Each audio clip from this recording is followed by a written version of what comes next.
Hey, let's master the vocabulary of ecology. This is your Eco Basics vocabulary introduction. It's me, Moser, and after watching this video, you should be able to correctly define and identify the levels of organization of living things on Earth. You should be able to describe and label some of the parts of an ecosystem, and you should be able to describe ecosystem equilibrium and identify the factors that influence it. There is no pre-knowledge needed because we're just starting ecology. Cool, let's go. We're going to start off with the word biosphere. And if we break this word down, you know that bio is a prefix that means related to life or living things.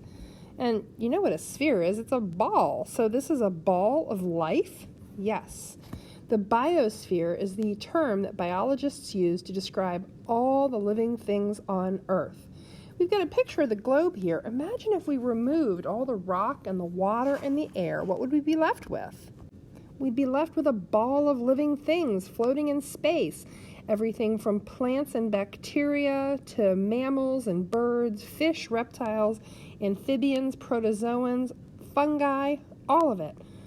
A big ball of life. Now, obviously, none of that life would survive without the planet underneath it, but, it's just a thought. From the biosphere, we're going to go to the opposite end of the spectrum in terms of organization and talk about populations. A population is all the members of a single species, just one species, that live in one specific geographic location and are able to interbreed with one another. They're able to swap genetic material. We can think about a stream and all the populations that might live there. We could have populations of water beetles, populations of smallmouth bass, populations of crayfish, populations of sculpins. What? Sculpin? Yeah, it's a weird little creek fish. Populations of turtles, red-eared sliders, for instance. Populations of dragonflies. We could also have populations of green frogs and populations of stone rollers and populations of, caddisflies and stoneflies. Including, we would also have populations of the plant species that live in this creek and around this creek. Now, when we go up a level of organization, we can think about that same creek and think about what we would call the biological community there. The biological community is all of those populations of living things that are interacting with one another in that specific place. So in this creek that we mentioned, we would have populations of bass and beetles, crayfish and turtles, sculpins and dragonflies. And all of those communities would interact with one another, affect one another, and sort of live and work side by side. That's a community. Just like your community is all the people who are interacting and working and living side by side. But just like your community is the people, there's also the environment that they find themselves in. The buildings and the roads, the schools, the houses, the churches, and the businesses that they work in and around. If we look at that community and we look at the place that they are, we're describing an ecosystem. And an ecosystem is a really complicated system. It's made up of the community of living things and their physical environment. So, those beetles and dragonflies and turtles and crayfish and bass and sculpins and the rocks and the water and the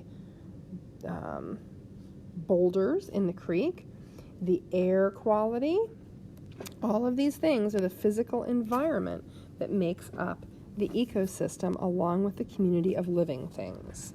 Now, remember our biosphere, what we started off with? The biosphere is all the ecosystems on the Earth, all the biological communities. It's not really the ecosystems because those include non-living things. It's all the biological communities on Earth, in all the places on Earth. Put them all together and you've got the biosphere. Now, we said that ecosystems were made up of living things, their communities, and the physical environment. Let's talk a little bit more about the factors that affect those living things. We have two categories of factors that affect living things. biotic factors, and we know bio means related to life or living things, and factors are the things that affect living things in the community. For instance, I've got this fish, and it sure is affecting that hellgrammite. It's going to eat it. That's a biological factor, a living thing, a biotic factor, that's influencing the population of hellgrammites. So biotic factors are living parts of the ecosystem that impact the biological community, or some of the populations there. Now, the other category of things that affect life in an ecosystem are abiotic factors.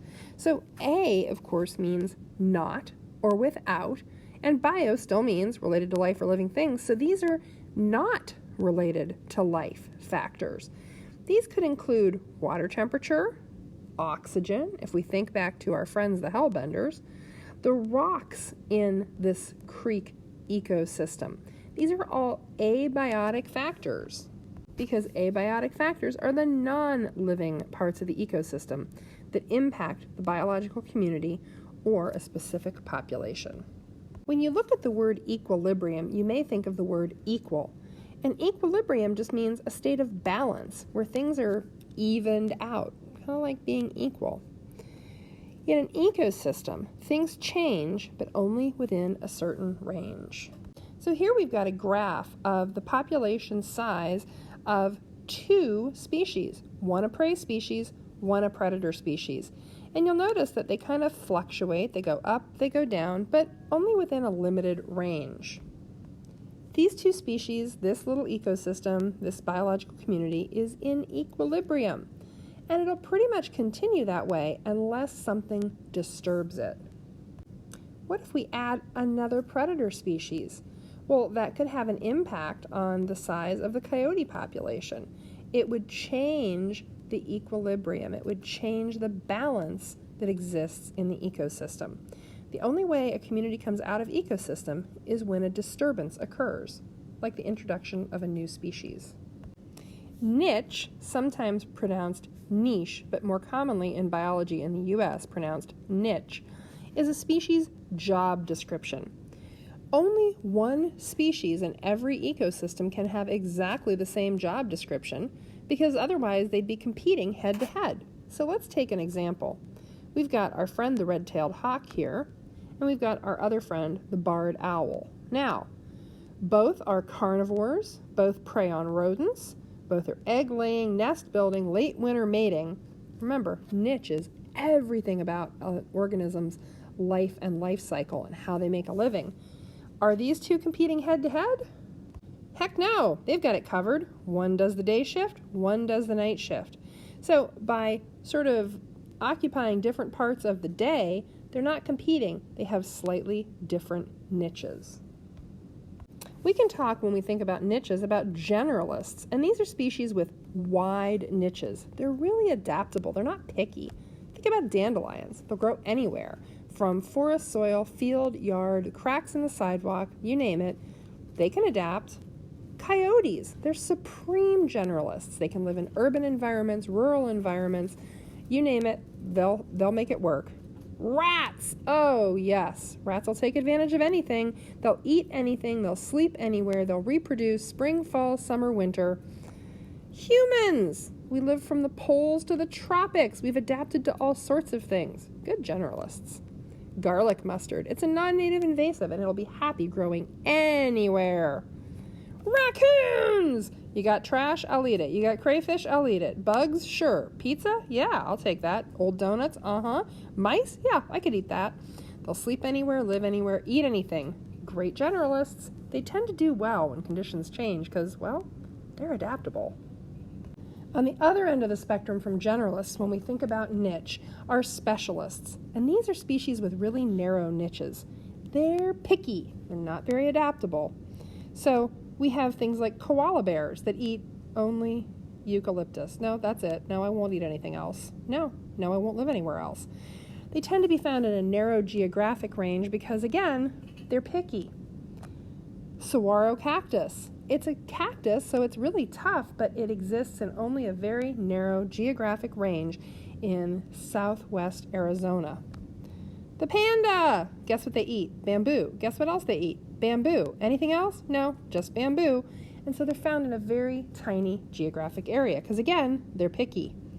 The lady slipper orchid requires deep, rich woodland soils.